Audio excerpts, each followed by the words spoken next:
Hi everyone, I'm Coach Joe with Fit and Flourishing Coaching. I am your certified personal trainer, your REBT mindset coach, and your personal cheerleader. And I show you how to be your own cheerleader so that you can be fit and flourishing in your own life. And in today's video, we are going to tackle some fitness myths. So, that lifting weights makes you bulky. No, it does not. However, if you eat too much, you will put on fat and muscle and you will get bulky. So, but in general, lifting weights actually leans a person out. As I like to tell people, cardio will make you lose weight. Weights change your shape. So when you lift weights, you actually put on muscle. Muscle is more dense than fat. So 5 pounds of fat looks like this, 5 pounds of muscle looks like this. So you can be the same weight as another woman or man and look completely different if you have more muscle on your body. Okay, with lifting weights, you actually increase your body's metabolism. Because your body requires more food, if you have more muscle on your body, you actually have a better metabolism, I should say, and you can actually eat more food. It's also so good for people with diabetes. Lifting weights keeps your insulin levels under control. And for women, lifting weights actually helps your bones become more dense so that you can prevent things like osteoporosis. So the short answer is no, lifting heavy weights does not make you bulky. However, if you're eating in a caloric surplus, you're going to put on tissue. And if you already have a significant amount of fat to lose, you may or may not look bulky.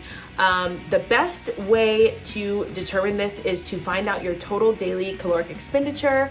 And there's plenty of calculators online. You can figure out what that is for you and then eat accordingly and have a structured cardio and strength training plan. Number 2 is that fat is bad for you. That is not true.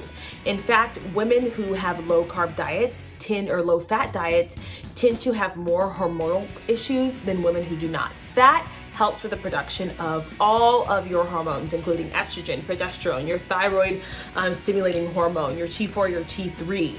Those are all the hormones that aid in fat burning and fat gain. What I like to tell my clients is to make sure they get a lot of omega-3 fats in their diet. You already have omega-6s, which are now found to be a little bit more inflammatory. So you already get a lot of omega-6s, whether that's from the oils that you're eating or the nuts and even some of the bread if you're eating it. So I say to my clients, add in a lot of omega-3s, whether that's through salmon or walnuts or macadamia nuts, flax seeds. What else has omega-3s in it? Obviously you can buy fish oils. Use those fats in your diet to help your brain function. They help with hormonal function and the fat burning process because you want your hormones to be pumping at the rate that they should be, and fat actually helps you do that. Now, the reason why fat has a bad rap is because fat is 9 calories per gram. What that means is if you eat like a handful of nuts, that's up to 200 calories versus eating a handful of carbohydrates or fruit, which could be like 25 calories. So people were scared of fats because fats were increasing their daily overall caloric intake, and it was them overeating. So the key to fats is just being mindful of how much fat you're eating, not because fats are bad, but because they can easily topple you over into the 3,000s and 4,000s of calories. And if your metabolism cannot handle it, it's not going to be good. So I try to tell my clients to measure their fats if they're going to measure something, because it's easy to overeat on fats and therefore send their daily caloric intake skyrocketing. But there is nothing wrong with fats. You need fat in your diet, and fats, especially like omega-3s, are very, very, very good for your body. Okay?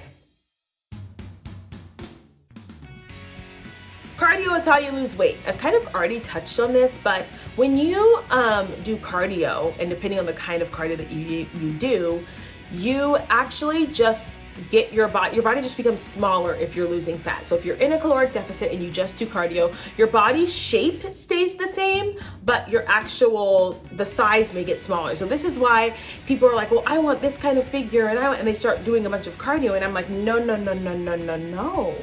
You need to lift weights. Lifting weights will give you curves. It will change the way your body looks. It will change the definition of your muscles, and therefore you will look like you have more structure to your body.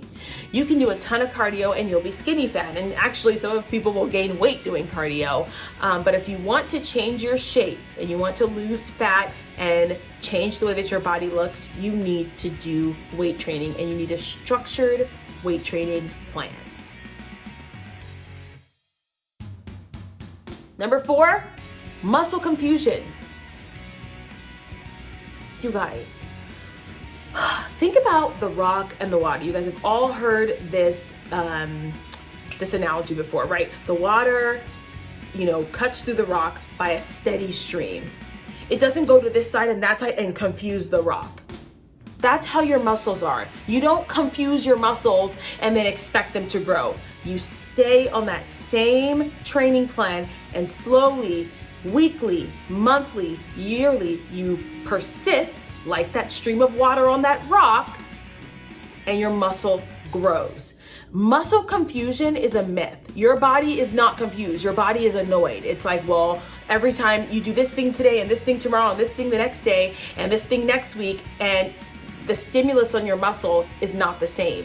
The goal is progressive overload. So you want to do the same exercises every week for at least 12 weeks, and then increase the amount of weight each week, even if it's by a half a pound or a pound, and re-stimulate those same muscle fibers so that they tear and grow back and tear and grow back and tear and grow back, and you grow the muscle over time. So when someone says muscle confusion, I want you to throw that away. That's a garbage can thought. Think about the stream, the steady stream, and the rock. It cuts the rock, not by confusing it and going in different directions. It cuts the rock by going over it regularly. So repeat the same movements over and over again, and add a little bit of weight each week, and watch how your body changes. Just watch. All right, fasted cardio. Fasted cardio burns more fat. So the studies have shown that fasted cardio burns more fat during the exercise, but then your body just makes up for it by burning, less fat during the day.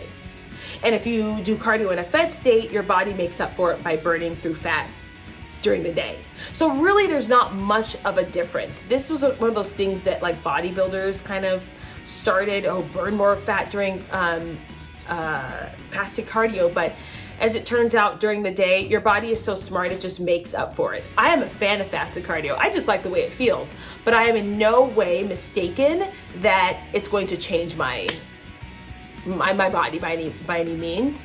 I just use it as a tool because I like to wake up. I don't like to eat before I do cardio. So especially at 4:30, 5:30 in the morning.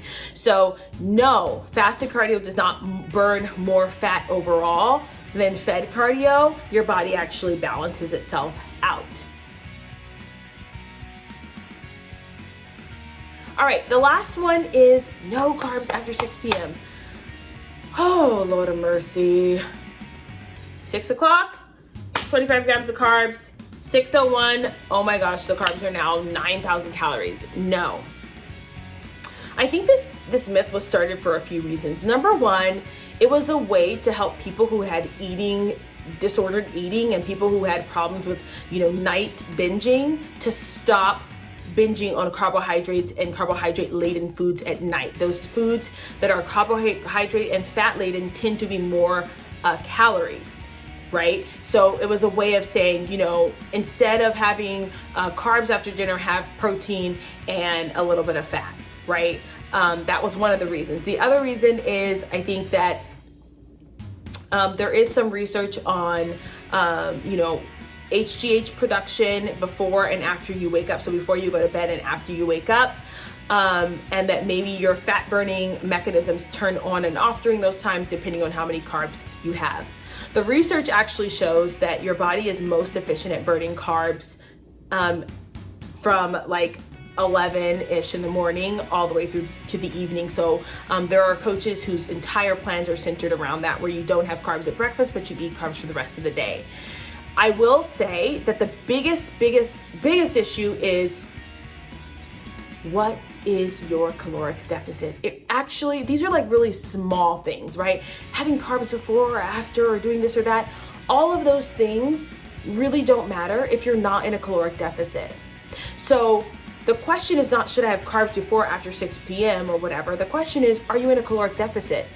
If you're in a caloric deficit, whether you have your yogurt parfait at 7 p.m. or 8 a.m. is really not going to matter. Your body is still going to burn the fat. Okay? So this idea that you can't have carbs after a certain time is not rooted in actual science. Again, if you're in a caloric deficit, it doesn't matter. It doesn't matter. Make sure that your protein, carbs, and fat are where they should be throughout the entire day, and it actually doesn't matter when you eat your meals, okay, or when and what time you have them. Carbs do not automatically turn into something crazy at night, okay? Now, I will say, if people are binging on carbohydrates and then going straight to bed, that's not a good idea. Just in general, like, how do you sleep with, your body's trying to digest that food while you're sleeping? But carbs do not magically, make you gain fat if you eat them after 6 p.m. That's just a myth, okay? Again, the biggest thing is, are you in a caloric deficit, and are you having nutrient-dense foods? And I think the most important thing about all these fitness myths is that they're all sort of like subtle ways to get around the basics. And remember, the basic of fitness are highly nutrient-dense foods, protein, carbs, and fats in moderation. Are you in a caloric deficit that's reasonable? That's reasonable. If you're eating 1,200 calories, you're eating for a toddler. Unless you're doing a show, there's no reason why you should be around 1,200 calories. Period, point blank. That means your metabolism cannot function the way it should. Those are the basics of fitness. Start there. Can I consistently eat within a macronutrient range? Am I eating healthy, nutrient-dense foods? And am I in a caloric deficit? Try that for a month before we start talking about moving carbs, fasted cardio, this, that, and the other thing. Those are all distractions. The basics are to make sure that you're in a caloric deficit and that you're eating nutrient-dense foods. Okay, guys, I hope you guys enjoyed this video. I will see you guys in the next one. Please like, comment, share, and subscribe if you enjoyed.